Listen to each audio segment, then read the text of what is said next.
এই খেলার উদ্দেশ্যে সকালে মাঠে রওনা হলাম, মাঠে খেলতে যাচ্ছি। আপনারা সবাই দোয়া করবেন ভালোভাবে মাঠ পর্যন্ত যেন পুষতে পারি। এখন মাঠের উদ্দেশ্যে রওনা দিচ্ছি।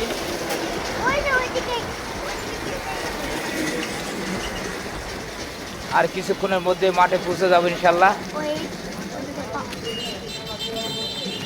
মাঠে আজকে আমাদের ক্রিকেট টুর্নামেন্ট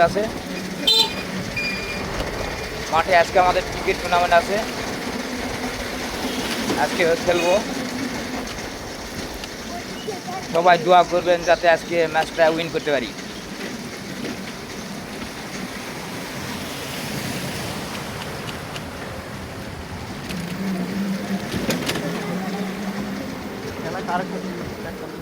হ্যাঁ